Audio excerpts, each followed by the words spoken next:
Callejeros, creo.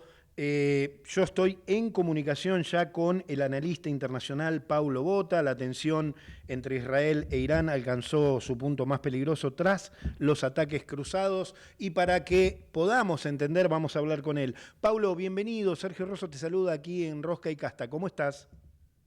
Hola, buenas tardes. Muy bien, muchas gracias por llamar. Nada, no, al contrario. Queríamos que nos ayudes a entender cómo llegamos a este punto o por qué se llegó a este punto entre Israel e Irak, estos ataques preventivos. ¿Qué crees necesario que entendamos, que sepamos? Bueno, en realidad lo que hay que entender es que hay una oposición de décadas entre Israel e Irán que se ha fortalecido en los últimos 20 años por dos actitudes de Irán. En primer lugar, por un programa nuclear que la comunidad internacional toda sospecha que no es estrictamente pacífico, con el cual se había llegado a un acuerdo en el grupo llamado 5+1, los cinco países miembros del Consejo de Seguridad, los permanentes, más Alemania en el año 2015, del cual Estados Unidos se retiró el año 2018, durante la primera presidencia de Trump. Eso hizo que Irán siguiera avanzando en su programa nuclear, básicamente en el enriquecimiento de uranio, y llegara a estas fechas con una enorme cantidad de uranio enriquecido que estaría muy, muy cerca de poder utilizar en un eventual, artefacto nuclear. Y en segundo lugar, esa enemistad o esa oposición entre Irán e Israel tiene otro segundo elemento, que es el apoyo que ha dado a lo largo de más de los 20 años, diría casi 40 años, Irán a llamados grupos proxies, o estos grupos que operan en distintas partes de Medio Oriente, como Hezbollah en Líbano, Hamas en Gaza, grupos en Irak, los hutíes en Yemen, que se oponen y combaten a Israel. Por tanto, Israel, cuando ve a Irán, lo ve, en base a esa idea, ¿no? Tiene un programa nuclear que puede realmente convertirse en un problema, y además apoya a muchos grupos que en la región están buscando atacar el Estado de Israel. Eso ha llegado, a un extremo tal que el viernes pasado, sin que hubiera ninguna posibilidad de seguir apostando por la vía negociadora, que era lo que estaba haciendo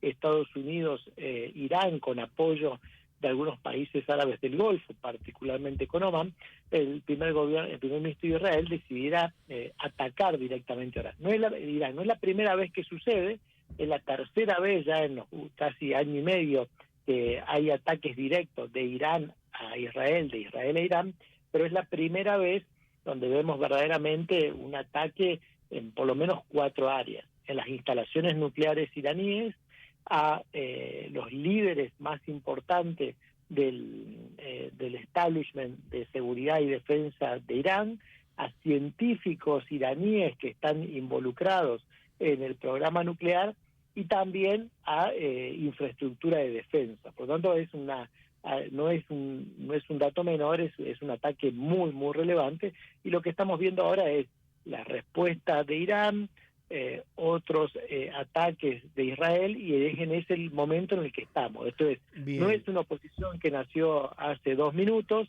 sino que ha ido, increyendo, y que ahora ya hay poco lugar para la negociación y mucho lugar para que sean simplemente las fuerzas militares las que lleven adelante el peso del diálogo, si puede decirse de alguna manera.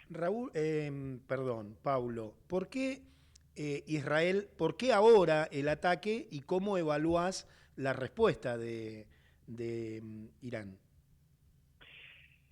Hay una cierta coincidencia en que se señala que el porqué del momento tiene que ver con el informe de la Agencia Internacional de Energía Atómica, donde se señala que evidentemente Irán tiene una cantidad de uranio enriquecido muy, muy relevante, y que le permitiría dar ese salto hacia la utilización militar de ese material de una manera muy rápida. Lo que está diciendo desde el punto de vista israelí es: está tan cerca Irán de conseguir eso que nos hemos visto en la obligación, dice el primer ministro Netanyahu, de actuar en consecuencia de manera preventiva, porque si no ya sería muy tarde. Eso, digamos, es el punto de vista israelí al respecto, el por qué en este momento se llevó adelante el ataque.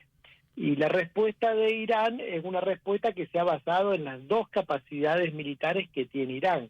Por un lado, misiles balísticos y por otro lado, drones, que no han generado toda el impacto y toda la destrucción que quería precisamente Irán debido a los sistemas de defensa antiaéreo que tiene el Estado de Israel.